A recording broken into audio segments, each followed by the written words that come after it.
Harihara Veeramallu cinema అదొక చారిత్రక ఘట్టంలాగా మొఘలుల మీద హరిహర వీరమల్లు పోరాడి కోహినూర్ వజ్రాన్ని తెచ్చినట్టుగా కథలుగా ఈరోజు ఆ సినిమా పేరుతో ప్రచారం జరుగుతున్నది.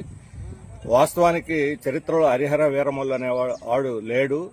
కేవలం మొఘలులు, కోహినూర్ వజ్రం ఈ రెండు వాస్తవాల మీద మిగతా అన్ని కూడా కల్పిత కథలు పెట్టి ఆ పేరుతో ముస్లిం వ్యతిరేక ద్వేషాన్ని పెంచేదానికోసం ఈ సినిమా ఉన్నట్టుగా ఆ ప్రచారాన్ని బట్టి వస్తున్నటువంటి ప్రేక్షకుల అభిప్రాయాలను బట్టి తెలుస్తా ఉన్నది.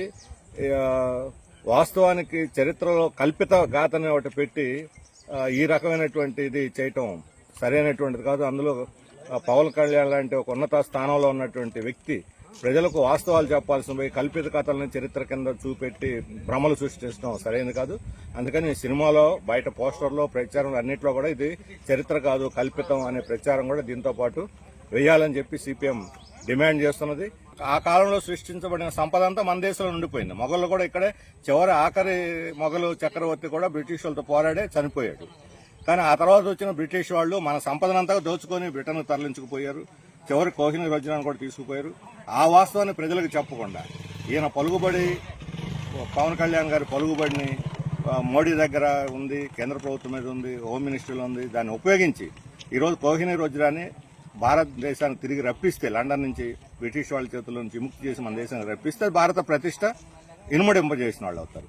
నిజమైన దేశభక్తి పరులు ఎవరైనా సరే ఆ వజ్రాన్ని వెనక్కి తీసుకురావడం ప్రయత్నం చేయాలి. ఆ వాస్తవం చెప్పకుండా మన దేశాన్ని దోచుకు తిన్నటువంటి బ్రిటిష్ వాళ్ళ ప్రస్తావన లేకుండా ఈ దేశానికి శత్రువులు ఎవరంటే ముస్లింలు, హిందూ ముస్లింల మధ్య వైషమ్యాలను పెంచేదానికోసం జరిగే ఏ ప్రయత్నాన్ని సరే ప్రజలు అనుమతించరు, స్వాగతించరు. అందులో ఆంధ్రప్రదేశ్ మత సామరస్యానికి పెట్టిన పేరు. ఇక్కడ ఆర్ఎస్ఎస్ మతం పుచ్చుకున్న పవన్ కళ్యాణ్ ఈరోజు 5 ఏళ్ల క్రితం సినిమా ప్రారంభించినప్పుడు కథ వేరు, మధ్యలో మొత్తం దాని డైరెక్షనే మారిపోయింది. ఈరోజు ఆర్ఎస్ఎస్ ప్రయోజనాలకు అనుగుణంగా దీన్ని తిరిగి పునర్నిర్మించి ప్రజల్లో ద్వేషాన్ని పెంచడానికి దీన్ని తీసుకుంటున్నారు. అందుకని దీన్ని మేము పూర్తిగా ఇది చరిత్ర కాదు, ఇది కల్పితం. కల్పిత కథలు ఎన్నైనా తీసుకోవచ్చు. బాహుబలి లాంటి సినిమాలు వచ్చినాయి, ఇటువంటి ఎన్నో వస్తుంటాయి. డబ్బులు చేసుకోవడానికి వ్యాపారంగా ఏమైనా చేసుకోవచ్చు. సినిమా తీసే హక్కు వాళ్ళకు ఉంది. కానీ కల్పిత గాథని చరిత్రగా చెప్పి ప్రజల్ని తప్పుదారి పట్టించే హక్కు మాత్రం ఎవరికి లేదు. అందుకని ప్రతి ప్రచారంలో, ప్రతి అడ్వర్టైజ్మెంట్లో కూడా ఇది చరిత్ర కాదు కల్పిత కథ అనేది వేయాలని చెప్పి మేము డిమాండ్ చేస్తున్నాం.